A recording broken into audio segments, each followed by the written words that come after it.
Fala galera, meu nome é Stephanie, sejam bem-vindas e bem-vindos ao canal.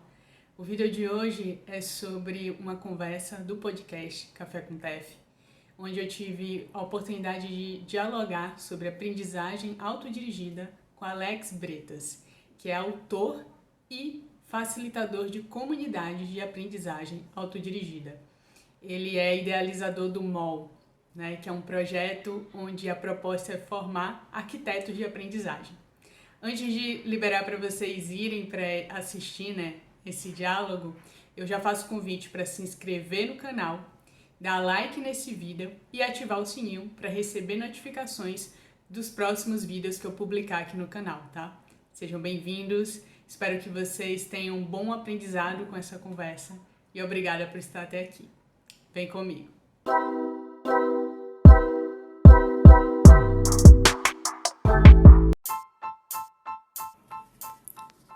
Oi, meu nome é Stephanie. Sou apaixonada por aprender e compartilhar conhecimento. Acredito que todos somos protagonistas das nossas histórias. Neste podcast, converso com pessoas que em algum momento cruzaram a minha jornada. Compartilhamos histórias, experiências e aprendizados.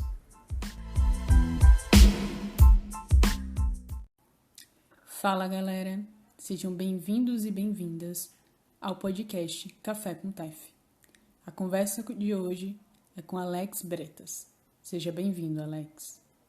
Mas eu queria conhecer o Alex, porque, enfim, eu conheço muito mais de rede do que a pessoa Alex. Se apresentar é uma tarefa, às vezes, difícil, né? Eu fico me perguntando o que eu coloco no formulário do hotel, né? Quando pergunta profissão. E eu nunca tenho uma resposta exata. Mas hoje eu considero que o fazer determina muito do que eu sou, né? Do que eu manifesto, querendo ou não.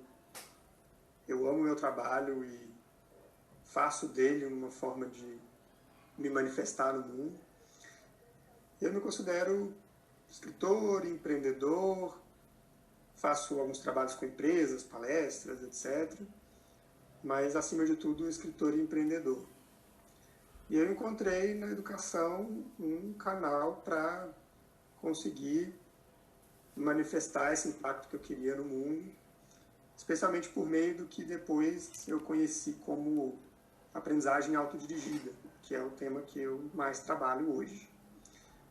A minha trajetória ela foi bastante heterodoxa, assim, porque eu me formei em administração pública, então tenho super uma relação com você no âmbito de políticas públicas. Eu estudei isso na faculdade, depois eu trabalhei no governo de Minas como especialista em políticas públicas lá durante um tempo. Eu sou mineiro, né? E depois disso, passei uma curta temporada nesse trabalho, no serviço público, e acho que por uma questão de impaciência e de querer muito ver a transformação acontecendo mais rápido, pelo menos na minha perspectiva naquele momento, eu quis sair. E aí, nesse momento, eu fiz uma migração de vida, de carreira. Eu morava em Belo Horizonte, me mudei para São Paulo, moro aqui há 8 anos. Inclusive, estou de mudança de volta para Belo Horizonte na semana que vem. Então, estou nesse meio do caminho na minha vida hoje. Mas isso era 2013, então eu fiz essa mudança. E aí, quando eu cheguei em São Paulo, eu comecei a trabalhar muito com aprendizagem, nessa perspectiva de como que as pessoas podem reaprender a aprender. Porque eu já tinha uma constatação naquela época, que foi ficando só mais forte hoje, que é o fato de que o sistema de educação convencional, que a maioria de nós passou por ele, de algum modo, quando eu falo educação convencional, é aula de 50 minutos, várias aulas ao longo daquele processo, aí tem a prova depois, o professor despejando o conteúdo na sua cabeça, recreio de 15 minutos no meio, enfim, aquela história que a gente Bem cartesiano, bem, né? Bem cartesiano, bem mecanicista, bem vários adjetivos que a gente podia usar. E aí eu comecei a perceber que esse sistema, ele, a idade das pessoas, ele fazia com que a gente começasse a pensar de uma certa forma única, é prejudicial para o que eu acredito que as pessoas podem manifestar. Acho que isso esconde o verdadeiro potencial das pessoas, muitas vezes. E aí depois eu, tendo essa constatação e aprendendo a nomear isso, eu descobri o terreno da aprendizagem autodirigida, que é uma certa maneira de você conduzir o seu aprendizado, onde você decide as variáveis estratégicas, né, em relação ao que aprender, como aprender, quando aprender, com quem aprender. E geralmente nesse sistema convencional essas decisões, todas ou quase todas, elas estão na mão de outra pessoa que não você, ou o professor, ou a coordenação pedagógica, ou em última instância o MEC que define, né, o currículo obrigatório e tudo mais. Então é como se você aprendesse a desenhar os seus próprios cursos, né, aprendesse a desenhar a sua própria estratégia de aprendizagem. E eu descobri que as pessoas, em geral, são ruins para fazer isso. A gente não sabe fazer isso. E aí a gente precisa reaprender a aprender. E é isso que eu trabalho hoje nas várias frentes que eu atuo. E mais recentemente eu tenho trabalhado com a ideia de comunidades de aprendizagem autodirigida, que são espaços físicos ou virtuais que reúnem pessoas que querem praticar esse tipo de aprendizado. E eu tenho descoberto que é muito mais gostoso a gente fazer isso junto. Então, a aprendizagem autodirigida, embora tenha esse nome, não é a mesma coisa que aprender sozinho. Aprender de maneira autodirigida é você conduzir o seu aprendizado. Mas você pode fazer isso, e é recomendável, né, que você faça isso com a colaboração e a ajuda de outras pessoas, que nem você aqui fazendo essas conversas, gravando. Acho que isso é super dirigir o próprio aprendizado por meio de outras pessoas, aprendizado social. Então, acho que é isso que eu faço hoje, esse é o momento que eu estou. É uma coisa que eu achei, tipo, que ao mesmo tempo eu tenho várias dúvidas e eu ainda não tenho certeza de qual vai ser meu caminho mesmo de estudo. Eu sempre tive muita vontade de me aprofundar em algo, mas eu ainda não consegui entender, caramba, é isso daqui que eu quero mergulhar e entender um pouco mais, né? E, enfim, enquanto eu não consigo determinar exatamente o que é, eu acabei pesquisando muito sobre essa questão de aprendizado, aí caiu em você, em outras pessoas, no Conrado também, até que lançou um livro agora, né? E aí, uma coisa que eu percebi é que você, e acho, se não me engano, o André também, que eu esqueci o sobrenome dele agora, fizeram e meio que difundiram uma coisa chamada que é o doutorado informal. Eu até estava lendo outro dia desse o e-book que vocês produziram, e aí eu queria entender de você como é que surgiu, porque é algo que, assim, a gente tem poucos relatos de pessoas que fizeram e compartilharam, e é diferente de você apenas ir lá e aprender uma coisa e pronto, né? Tem toda uma outra proposta também por dentro que leva ao aprofundamento de uma questão que você quer aprender, mas que, pelo que eu entendi, você não precisa se vincular a uma instituição, seguir um padrão normativo dessa instituição para aprender, né? E aí eu queria saber de você como é que foi esse girar de chave e você veio toda essa parte de setor público, que é muito mais engessado, como você falou, e foi 100% para um lugar muito aberto, né? Onde você criou suas métricas, onde você entendeu o que você poderia produzir e entregar diante do seu estudo. Aí eu queria que você compartilhasse como é que foi essa jornada de, beleza, eu vou fazer um doutorado informal, eu vou construir minha grade curricular, digamos assim, e como é que foi essa experiência, meio que autodidata? Você teve referências? Como foi isso? Então, a história do doutorado informal é bastante curiosa, assim, e ao mesmo tempo me dá muito orgulho. Quando eu estava vindo para São Paulo, isso foi em 2013, eu comecei a me mergulhar muito no tema da educação, começou a me chamar muito isso. Eu não sou da área da educação, embora eu venha de uma família no interior de Minas de professoras, mas tudo que eu ouvia sobre a educação era especialmente reclamação de professor. O professor tem uma vida muito dura e acaba muitas vezes virando esse espaço de lamúrias, né, que é muito triste muitas vezes de acompanhar. Eu acompanhei isso muito na minha família, por causa de longas jornadas de trabalho, tudo mais, da minha mãe, das minhas tias. E aí, quando eu cheguei em São Paulo, eu comecei a me interessar muito por esse tema, mas nessa perspectiva da liberdade no aprendizado. As pessoas podiam conduzir as suas próprias jornadas. Na época, eu nem conhecia ainda o termo aprendizagem autodirigida. Fui conhecer alguns anos depois. Mas eu já tinha entrado em contato com algumas iniciativas, por exemplo, o trabalho do José Pacheco, agora aqui no Brasil já há um tempo, e algumas outras referências. Então, estou muito encantado, né, com esse assunto, muito deslumbrado mesmo, assim, sabe? Quando você fica tão curioso com alguma coisa que você perde noites em claro, esquece de comer, que você está lá lendo, investigando, conversando com pessoas, é aquela sensação de desejo muito forte, assim, por descobrir algo.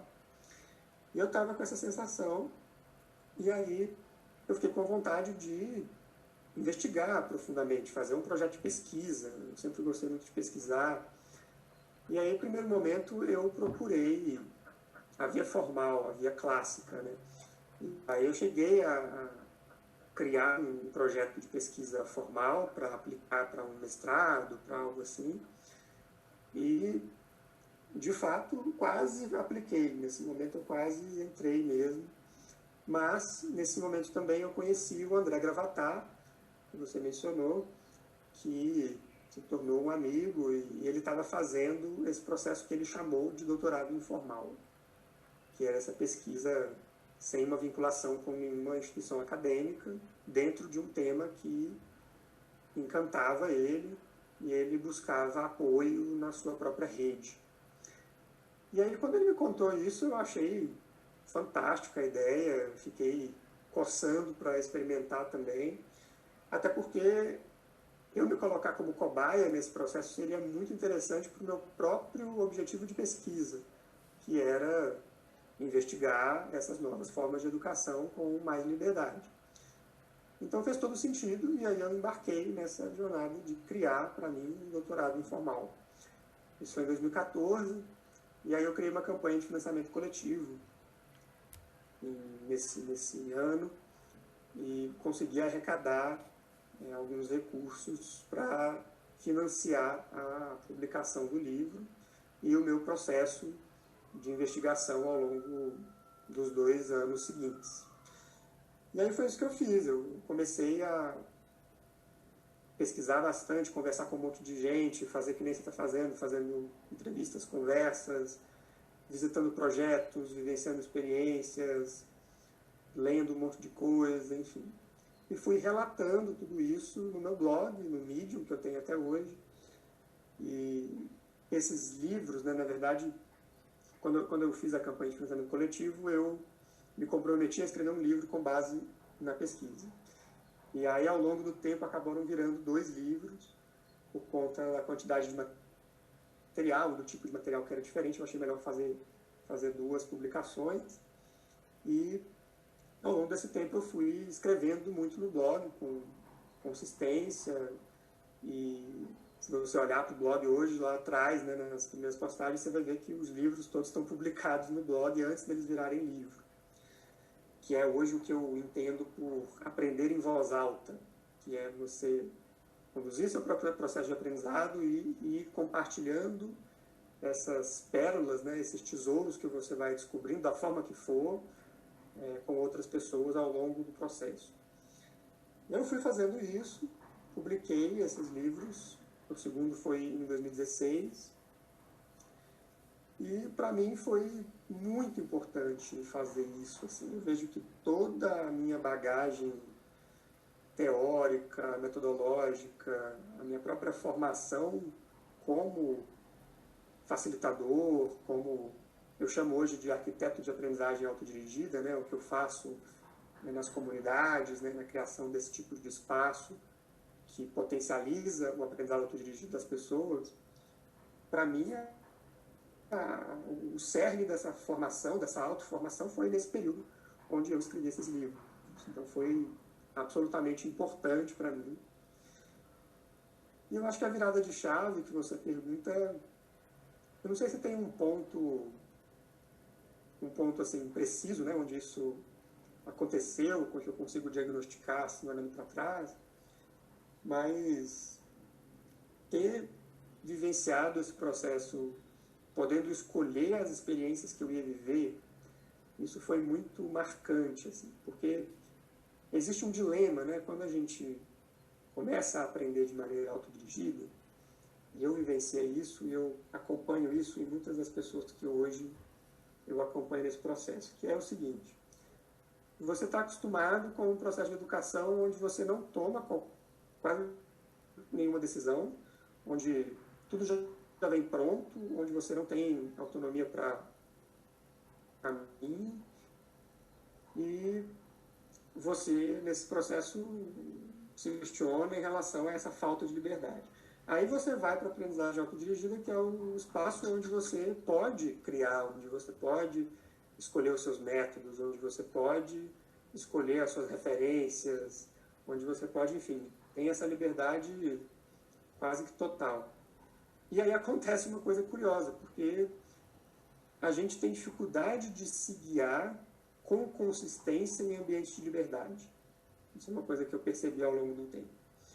A gente tem dificuldade de cultivar a autodisciplina, porque a gente confunde ao longo do tempo, com esse sistema convencional de educação, a disciplina com obediência.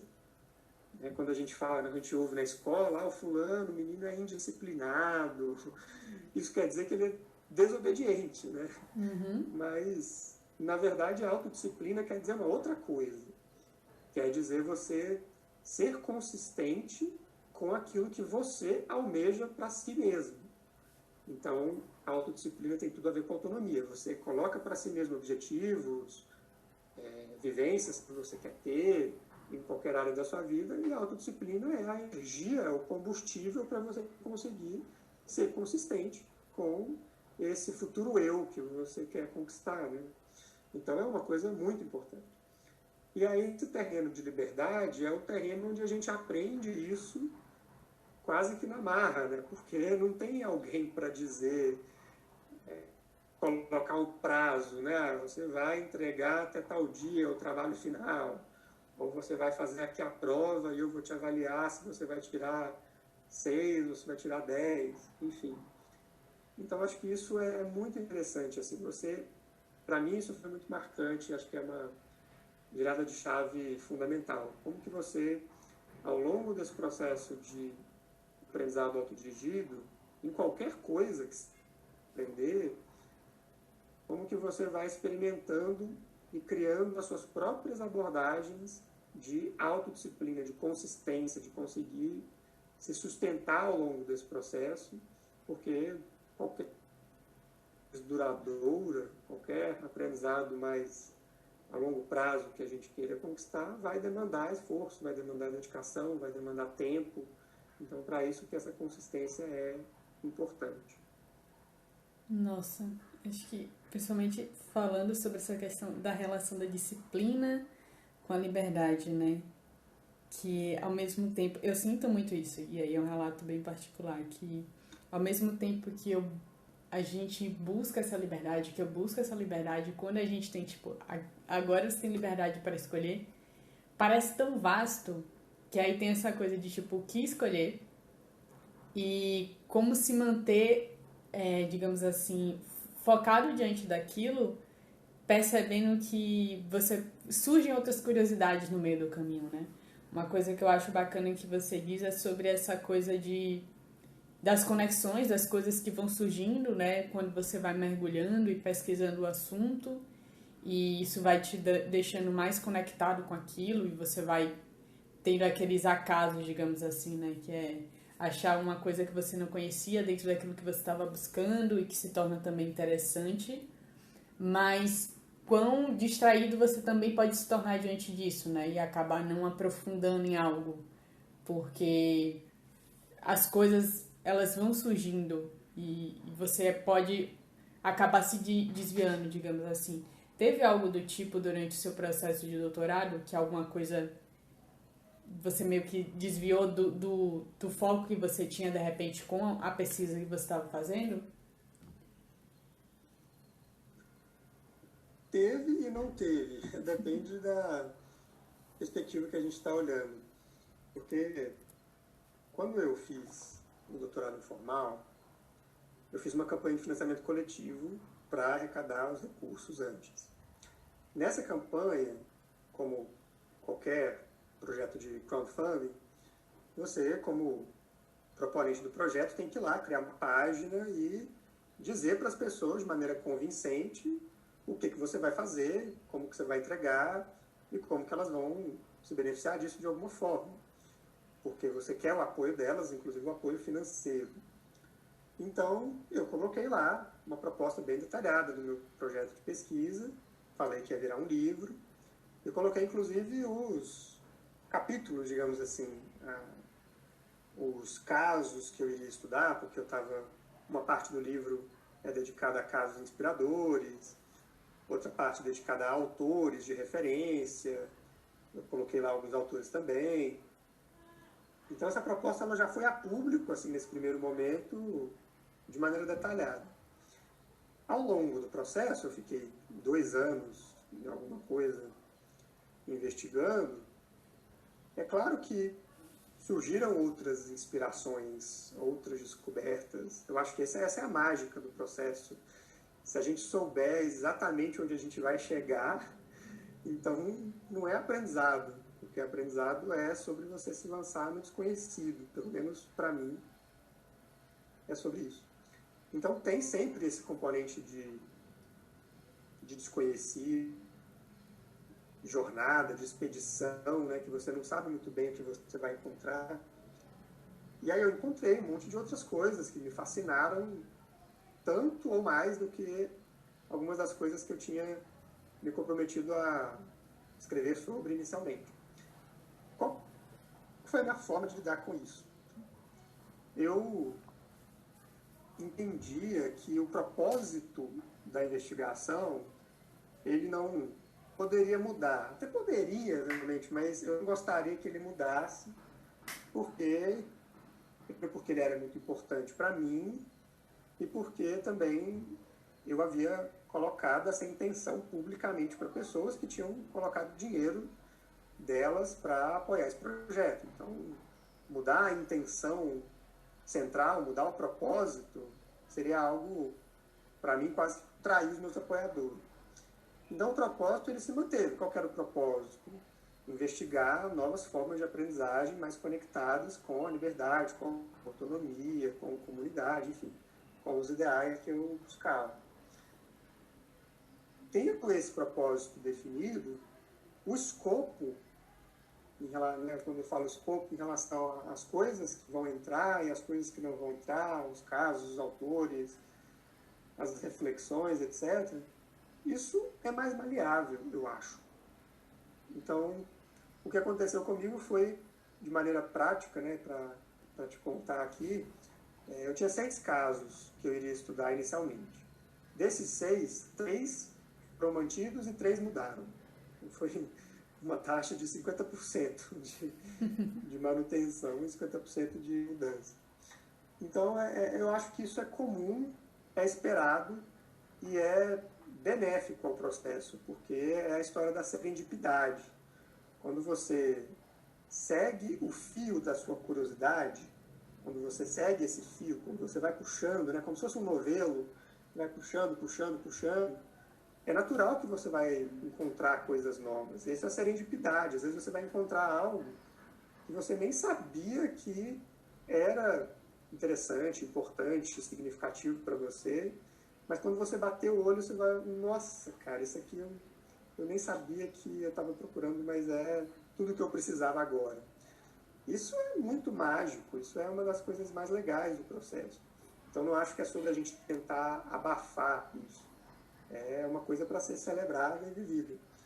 Eu acho que tem algumas táticas, como essa que eu falei do propósito, do escopo, que a gente pode pensar para cuidar da consistência ao mesmo tempo que a gente abre espaço para a serendipidade.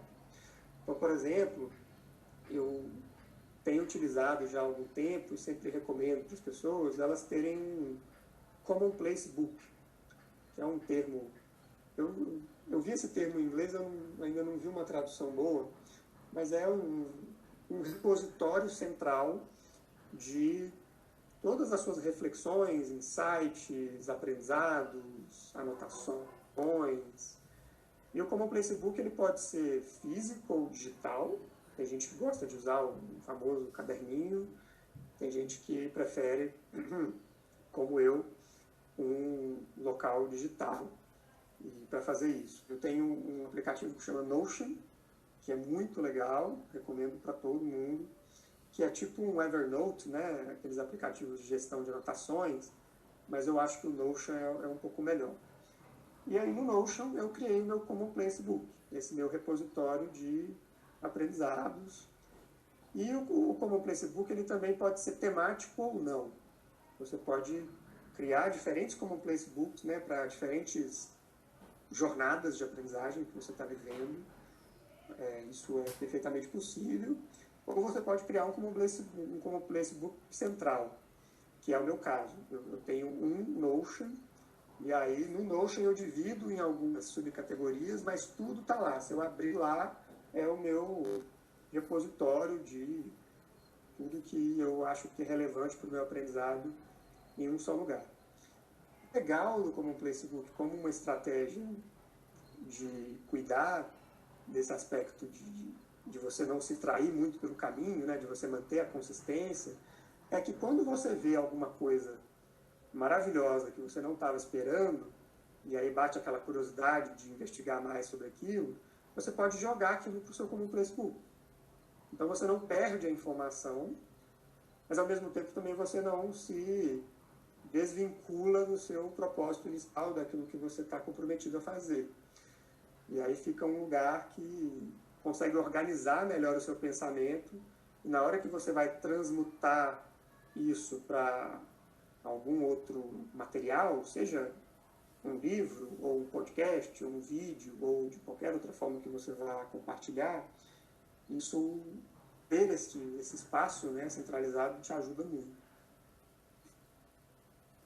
Massa. Acho que essa é uma ótima estratégia pra gente fazer o que você trouxe, né? Tipo, não perder aquilo que despertou na gente essa curiosidade, né? E que, enfim, a gente pode em algum momento desenvolver e ao mesmo tempo não tornar isso que surgiu com uma curiosidade um foco, no momento que a gente precisa ter um foco naquilo que foi, digamos assim, nossa premissa inicial, né? Ter isso ali em paralelo, mas não desviar do objetivo. Eu sei que você trabalha muito com essa parte de aprendizagem de adultos e você trouxe essa coisa de, não de adultos, mas digamos assim, informal, mas você trouxe uma coisa bacana, que é a compreensão de que a gente talvez não saiba como aprender, né? E aí eu queria saber de você, o que você já percebeu nessas comunidades que você facilita a aprendizagem, nos projetos como o MOL que você tem, e agora também dos arquitetos de aprendizagem, quais são as maiores dificuldades para a gente, né, depois de grande, depois de construído todas as concepções que a gente meio que constrói ali no período de escola, quais são as dificuldades que a gente tem para aprender, né? A maior delas é autodisciplina, que a gente estava falando, né, anteriormente. Eu até fiz uma pesquisa no ano passado, se não me engano, no início do ano passado, perguntando para a minha rede, para os meus seguidores, o pessoal que me acompanha, qual que eram os maiores desafios delas ao aprender de maneira autodirigida. E a autodisciplina apareceu como o maior. Que é essa questão que a gente está falando de ter a consistência num ambiente de liberdade. Então, acho que essa é uma questão mesmo. E eu tenho investigado esse assunto mais a fundo, tanto para o meu benefício pessoal, quanto para ajudar outras pessoas também. Mas tem algumas outras coisas também que são desafiadoras. Por exemplo, eu vejo que para bastante gente é difícil compartilhar o aprendizado. compartilhar da forma que for, né? Tem várias formas de você compartilhar. Eu escolho muito compartilhar por meio da escrita, seja nas redes sociais, com posts no meu blog e também, eventualmente, por livros. É uma forma que me agrada muito, adoro escrever, sempre gostei. Mas tem várias formas. Tem gente que prefere gravar vídeo, tem gente que prefere, como você está fazendo, fazer podcasts, áudios.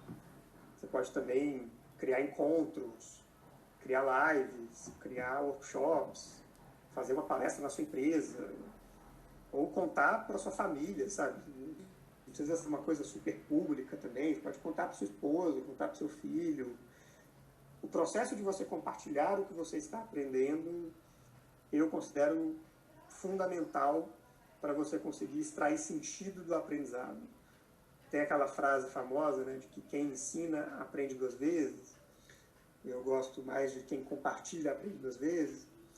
E eu acho que isso é muito verdade, porque a gente tem uma...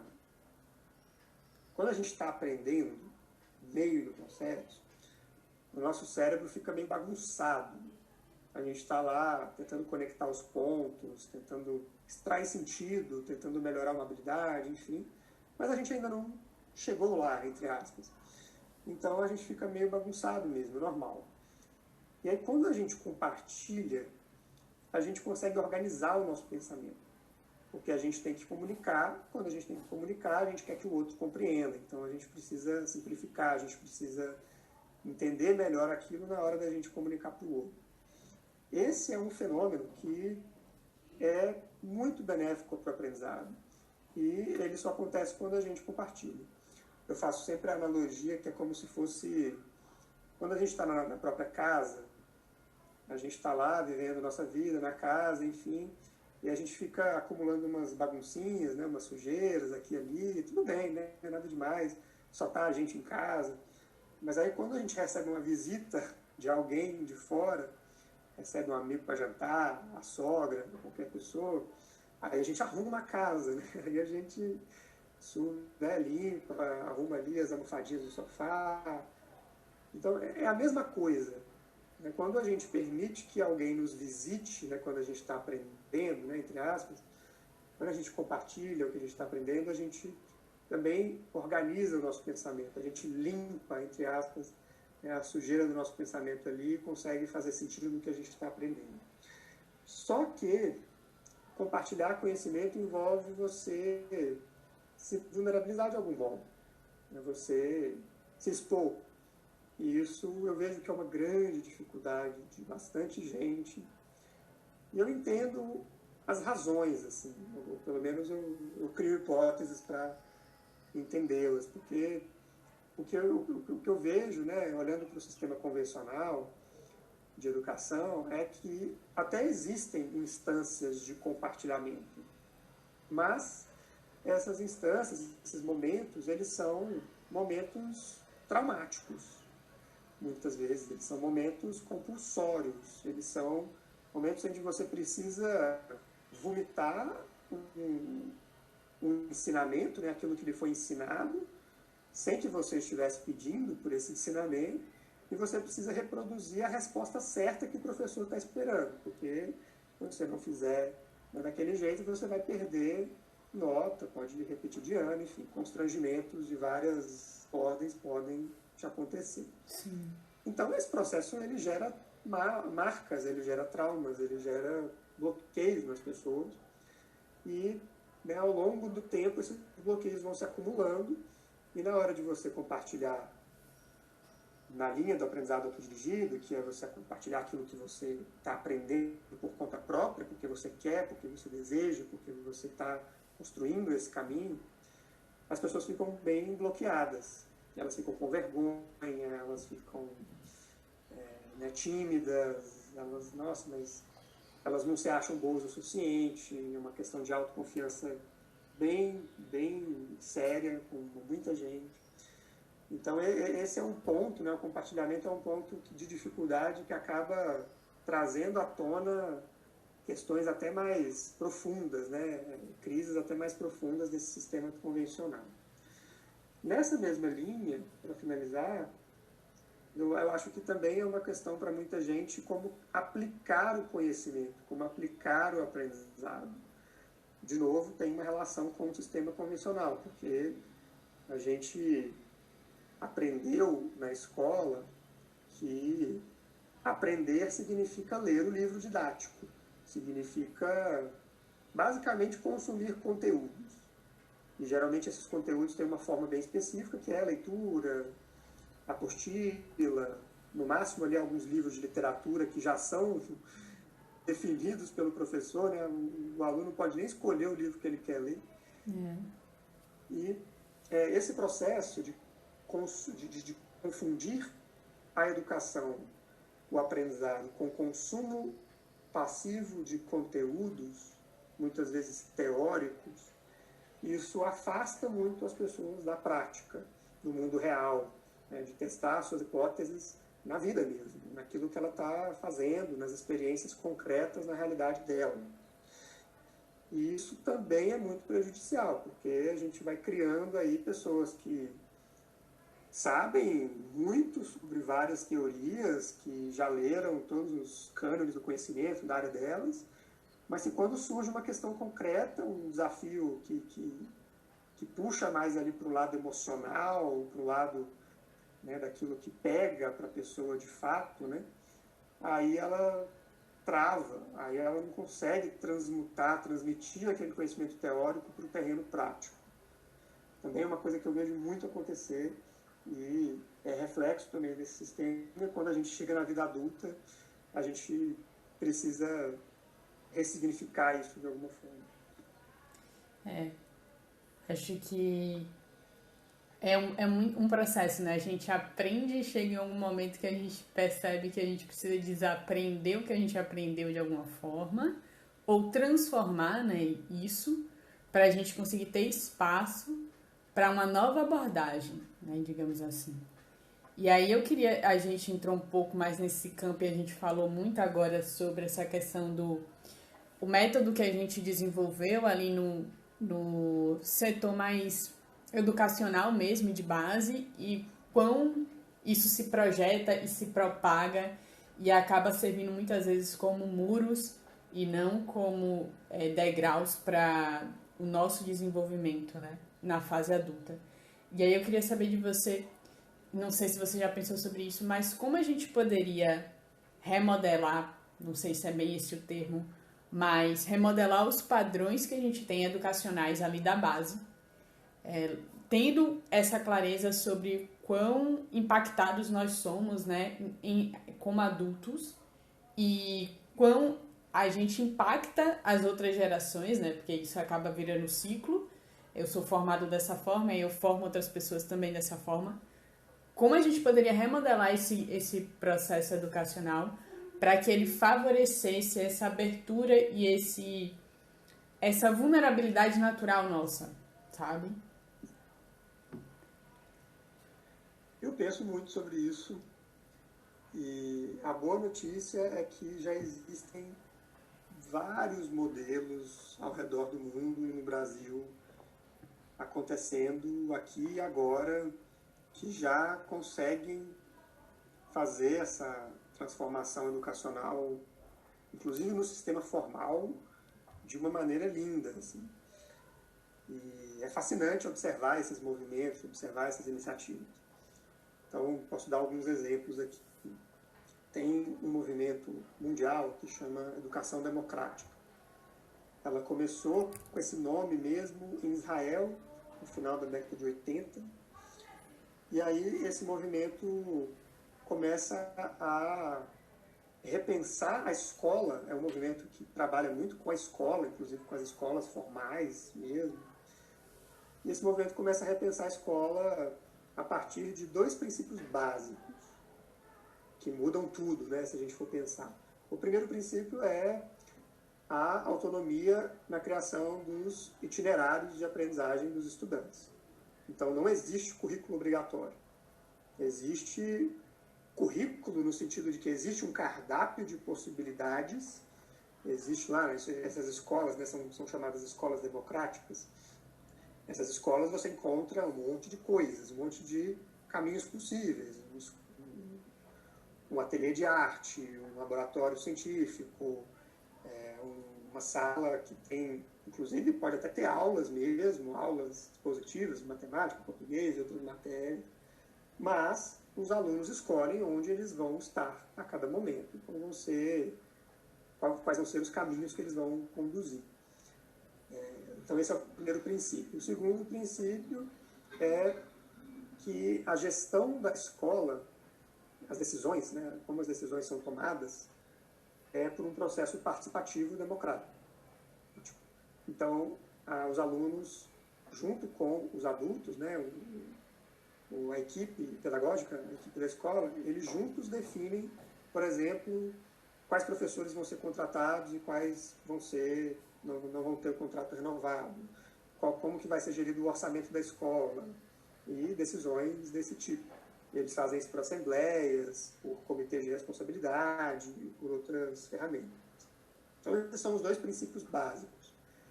Existem escolas assim no mundo inteiro, milhares. É um movimento bastante organizado, inclusive no Brasil. Em São Paulo, em outras cidades também existem exemplos de escolas assim. Então, só por aí a gente já vê a potência, né, de movimentos alternativos ao sistema educacional convencional. Mas tem vários outros. A gente pode pensar também em relação ao unschooling. O unschooling ele é diferente do homeschooling, né, educação domiciliar, porque o homeschooling tende o aluno, a criança, o adolescente, ele não está na escola, mas a família e os pais tendem a reproduzir algumas lógicas escolarizadas na educação do filho mesmo em casa. Então, é como se o pai ou a mãe ou o adulto responsável ficasse como professor dessa criança, desse adolescente, no sentido mais tradicional, de ensiná-lo aquilo que o adulto considera que é importante e não a própria criança.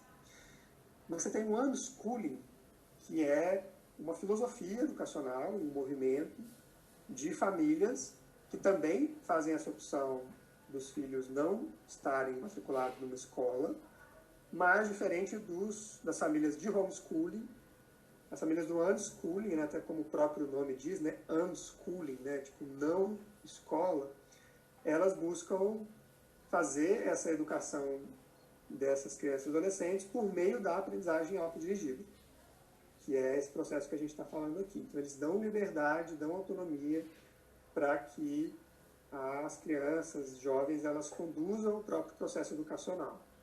E aí o adulto ali, ele tem um papel de tutor, um papel de alguém que apoia esse processo, que ajuda a descortinar oportunidades, que apresenta o mundo, né, facilita o acesso ao mundo para que, por meio do mundo, né, das experiências ali, a criança e adolescente aprenda.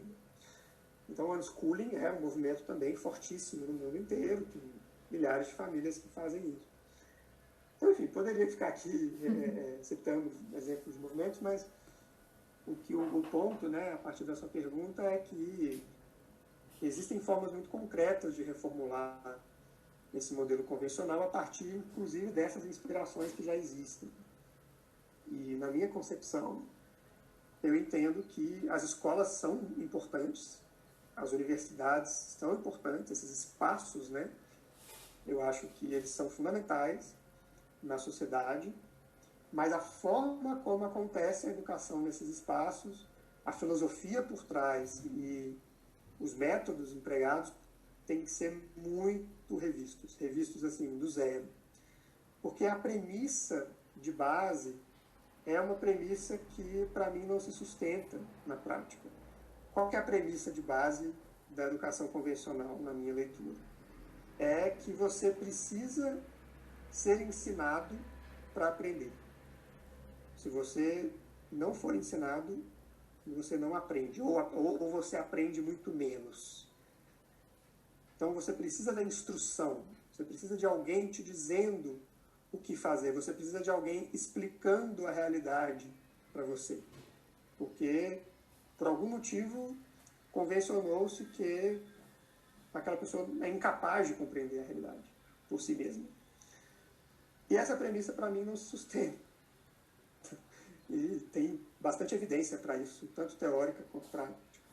Porque as crianças e os adolescentes e os adultos, a gente já vem para o mundo com a habilidade natural de aprender.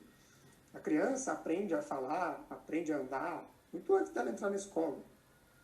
E processos, né, de como aprender a andar e aprender a falar uma língua, são processos cognitivamente muito complexos.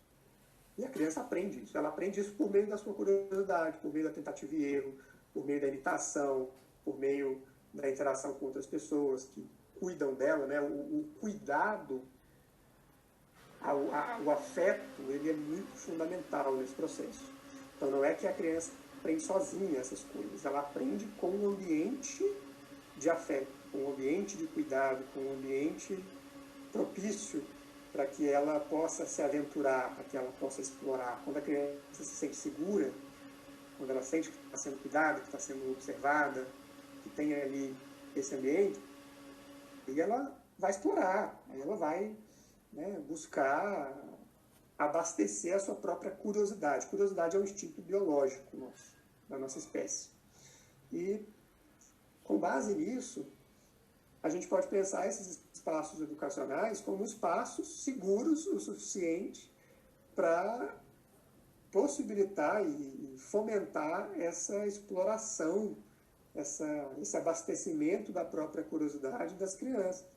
Tem várias formas de fazer isso. Eu tenho estudado hoje sobre o que eu chamo de arquiteturas de comunidades de aprendizagem autodirigida. Então, são arquiteturas, né, metaforicamente, como as formas, os formatos pelos quais a gente pode criar esses espaços. Então, por exemplo, tem uma arquitetura que chama pedidos e ofertas. Isso é muito fácil de fazer. Você pode fazer isso numa escola. Você cria um mural, pode ser físico ou digital, onde você coloca de um lado pedidos, de outro ofertas. Crianças, jovens, eles vão lá colocando, eu quero aprender isso, isso, isso, isso, isso. Eu quero vivenciar isso, isso, isso. São os pedidos, né? Nas ofertas, eu gostaria de compartilhar, eu gostaria de oferecer isso aqui, isso aqui, isso aqui. E aí você vai criando a agenda de atividades com base nesses pedidos e ofertas. Você vai dando match, né, em uma coisa e outra e vai criando a agenda, né, das experiências de aprendizagem daquele espaço. Isso é uma coisa muito fácil de fazer, mas por algum motivo a gente não faz, né, nos espaços formais, porque a gente eu digo, né, a sociedade, né, os adultos ali estão reproduzindo uma cultura onde eles entendem que eles precisam ter o controle do processo. Então, pedidos e ofertas é uma forma, né, tem outras.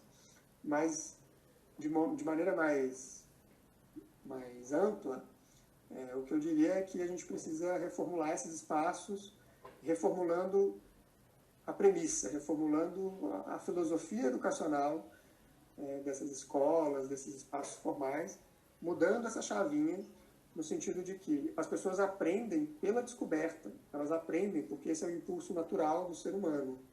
E aí, quanto mais elas têm espaço seguro para explorar, sem serem controladas, e nesse processo de exploração elas vão aprendendo a aprender, né? Quanto mais elas tiverem espaço para fazer isso, melhores adultos elas serão, no fim das contas, né? Elas vão estar mais habilitadas, mais capacitadas para viver num mundo que se transforma a todo momento, num mundo onde elas precisam aprender o tempo todo, num mundo onde a complexidade é crescente. Então, eu acredito muito que a mudança é por aí. Massa. Alex, quais são as suas referências, tipo, tanto para o seu trabalho, mas não só no seu trabalho, mas de vida? São pessoas que te inspiram, digamos assim. Quais são as suas referências? Muitas. Vou tentar enxugar aqui em algumas. Mas é só um parênteses. É legal isso, porque eu já vi uma compreensão em algumas pessoas, olhando para a aprendizagem autodirigida, como a negação dos mestres. Sim. No sentido de então eu vou aprender sozinho, vou fazer meu próprio caminho, não vou ter referência e tudo mais. Uma postura meio rebelde nesse sentido, que eu entendo. Mas eu não acho que a aprendizagem autodirigida é a negação dos mestres. A aprendizagem autodirigida é a multiplicação dos mestres. Então é a ideia de você ter várias referências, de você aprender com a pessoa que você está conversando na esquina, com a sua mãe, enfim, em qualquer situação. Qualquer pessoa potencialmente pode te ensinar, não no sentido do ensinamento compulsório, né, mas ela pode te compartilhar algo que pode ser importante para você de algum modo. Depende de como a gente está olhando, né? É um certo jeito de olhar. Então, fechando parênteses, eu tenho alguns educadores, né, algumas pessoas que trabalham nessa perspectiva da aprendizagem autodirigida. Alguns até nem usam esse termo, mas conceitualmente tem uma proximidade muito grande, que eu admiro muito e que forneceram boa parte das bases disso que eu estou falando aqui para você. Por exemplo, o Yaakov Hetch. Yaakov é um educador israelense que foi o precursor da educação democrática, esse movimento que eu mencionei. E o Yaakov, ele criou uma teoria para explicar o que acontece com as pessoas quando elas estão aprendendo de maneira autodirigida. A teoria dele é linda. Ele é uma pessoa disléxica e ele escreveu um livro que é um grande feito, né, para uma pessoa disléxica. Sim. E esse livro dele é fantástico, tem tradução para o português, que é Educação Democrática, o começo de uma história. E aí, nesse livro, ele aborda essa teoria dele, que ele chama de aprendizagem pluralista. E é engraçado que eu acho, não sei, nunca conversei com ele a respeito, mas eu acho que talvez pelo fato dele ser disléxico, ele usa muita imagem, ele usa muito diagrama, ele usa muita metáfora na escrita dele, é muito legal. Então, Yaakov tem alguns autores que são bem clássicos já nesse terreno da crítica à educação convencional e da proposição de alternativas. Por exemplo, Ivan Illich escreveu, na década de 70, um livro que no português ficou traduzido como Sociedade Sem Escolas, mas o título original é Deschooling Society, que eu acho que é um título... A tradução não fez jus, eu acho, nesse caso, porque o que ele está falando no livro, e que foi base muito da teoria educacional dele, ele escreveu sobre vários assuntos, era bem um polímata, né? Mas na parte de educação, esse livro foi fundamental na trajetória dele, e tem muito a ver com esse título original, porque ele fala sobre como que a escolarização, no sentido, esse processo, essa instituição escola, não é só o prédio escola, mas essa instituição escola, ao longo do tempo, desde quando ela existe na nossa sociedade, em massa, né, desde o século XVIII, XVII, XVIII, como que isso foi povoando o nosso pensamento, nossas atitudes, e foi colonizando o nosso modo de vida. Então, hoje, a gente vive um modo de vida colonizado pela escolarização. A gente pensa do jeito da escola, a gente age do jeito da escola, a gente sente... Na verdade, a gente não sente, né? Porque esse processo de escolarização, ele, dentre outras consequências, ele faz com que a gente esconda o nosso sentimento, né? Porque o sentimento não importa, o que importa é você passar de ano e tirar a nota na prova. Então, Ivan Illich é uma referência importante. John Holt, que é um autor que foi o precursor do homeschooling, do unschooling, e ele tem uma teoria muito linda também sobre como que as crianças aprendem sem serem ensinadas, e aí ele relata vários casos de crianças que aprenderam a ler sem precisar passar pelo processo de alfabetização convencional, ler, escrever, enfim, fazer todo o processo, o conhecimento básico, né, que a gente precisa para viver em sociedade. Mesmo esse conhecimento não precisa ser ensinado, mas precisa haver esse ambiente cuidadoso, afetuoso, seguro o suficiente para que a criança explore. Isso é necessário. O John Holt é um cara interessante nesse sentido. Peter Gray, que é um cara também que ele investigou, ele escreve ainda muito, ele está vivo, escreve muito num portal que chama Psychology Today, portal de psicologia americano. E ele é um psicólogo que ele investigou muito as bases da aprendizagem autodirigida conectada com a brincadeira. Ele vai estudar as formas ancestrais de educação, né, dos nossos ancestrais, quando a gente era, né, quando a nossa espécie era de caçadores-coletores, e aí ele vai perceber, por meio de vários relatos de antropólogos, mostrando que boa parte da nossa herança genética como espécie, ela se deu, a educação nesse momento se deu por meio da aprendizagem autodirigida. Então, o nosso DNA, ele tem isso cravado nele. Por isso que a gente, por exemplo, tem o impulso da curiosidade, porque isso, evolutivamente, na nossa espécie, faz sentido, isso ajuda a gente a sobreviver. Então, Peter Gray, ele fornece essa base científica, essa base antropológica, assim, de evidências, né, para a aprendizagem autodirigida, e como que a brincadeira, né, como que a brincadeira é o modo da criança de aprender. E por consequência disso, ele critica muito o sistema educacional convencional também, pelo fato dele abafar a brincadeira, dele querer extinguir a brincadeira. Sim. Eu acho que esses são alguns, assim, que se alguém já entrar nesses, acho que já dá um bom pano para manga. Tem outros, mas acho que esses são bem importantes. Nossa, que bacana. É bom esse comentário que você trouxe de, tipo, da brincadeira, né? Muitas vezes eu percebo que esse espaço lúdico, a gente realmente aprende muito, principalmente nessa parte de troca, né? Essa parte de mexer com outros sentidos nossos, que não seja só a visão e a audição, tem o tato, né? Dependendo do que for, tem um paladar, que isso tudo são outras formas da gente sentindo aprender também, né? E essa questão da gente realmente ter de alguma forma linkado o nosso aprendizado com a parte racional da coisa e esquecido a outra parte que faz parte e é um componente importante do ser humano, que é o sentir, né? Que é a partir do sentir, é a partir da nossa compreensão sensorial que a gente chega na racionalização. Então, se a gente não consegue ter clareza do que a gente sente e por onde a gente sente, como a gente sente, isso talvez dificulte bastante o processo também da gente racionalizar e ter clareza daquilo. Então, é bacana isso que você trouxe, sabe?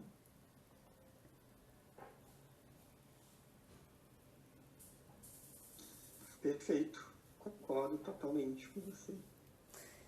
Mas é isso, Alex. Muito obrigada por tudo que você trouxe, tá? E por compartilhar tanto esse saber e tantas referências. Acho que para quem não acompanha você tanto no seu site, né? Você compartilha muitos artigos, quanto no LinkedIn, enfim, faz muito sentido para quem quer aprofundar mais nisso, mas também entender um pouco mais desse estímulo à curiosidade da gente, que é muito bacana e é muito importante. E como você disse, é a partir daí que talvez partam tudo que a gente produz, não só de dores, mas a curiosidade também relacionada àquilo. Então, muito obrigada por essa conversa, tá? Foi um prazer, foi bem gostoso estar aqui. Fico feliz pelo convite e vamos conversar mais.